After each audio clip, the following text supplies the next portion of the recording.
Hello అండి, అందరికీ నమస్కారం. వల్లిరమ్మ తల్లి చాలా మహిమ కలిగిన తల్లి.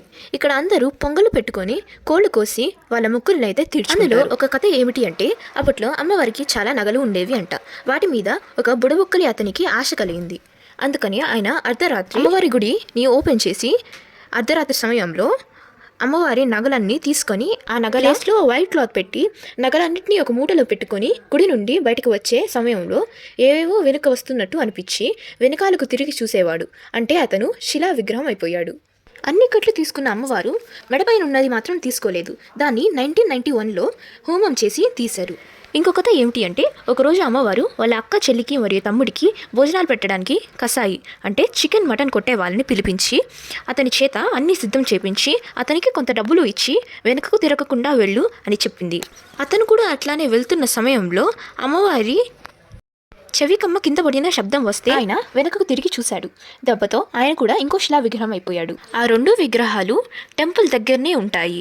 టెంపుల్ రెనోవేషన్ చేసేటప్పుడు వాటిని అక్కడి నుండి తీసి పక్కనే పెట్టారు. ఈ రెండు స్టోరీస్ అయితే మా తాతమ్మ మా అమ్మ వాళ్ళకైతే చెప్పింది. ఇదైతే మనకు కనిపిస్తున్నది అమ్మవారి గుడిలోని మెయిన్ విగ్రహం. ఈ అమ్మవారికి ప్రతి సంవత్సరం అయితే ఇక్కడైతే తెప్పోత్సవం అయితే వేడుక అయితే జరుగుతూ ఉంటుంది. ఇక్కడ కనిపిస్తున్న అమ్మవారు పోలేరమ్మ తల్లి. ఆ గుడి పక్కనే మనకి గంగమ్మ తల్లిని దర్శించుకోవడానికి ఉంటుంది. ఇక్కడైతే అమ్మవార్లకి ప్రతి సంవత్సరం భక్తులు వచ్చి కోళ్లను కోసి పొంగలు కూడా పెట్టుకుంటారు. ఈ వీడియో స్టార్టింగ్లో పొంగలు పెట్టుకునే ప్లేస్ క్లిప్ అయితే ఉంది, వెళ్ళి చూసేయండి. ఇక్కడైతే మనకి చాలా అమ్మవార్లని దర్శించుకోవడానికి అయితే ఉంటుంది. ఇదే అనమాట ఒల్లేరమ్మ తల్లి గుడి బయట వ్యూ. ఇక్కడైతే భక్తులు కొత్త బండ్లు కార్లు అవన్నీ తెచ్చుకొని పూజలు కూడా జరిపిస్తూ ఉంటారు. ఇక్కడ కనిపిస్తున్న విగ్రహం ఇంకెవరితో కాదు, మనం కథలో చెప్పిన బుడబుక్కలి అతనిది. చూసుకున్నట్టయితే రెనోవేషన్ జరిగినాక ఆ విగ్రహాలన్నింటినీ ఇట్లా నీట్గా పెట్టారనమాట.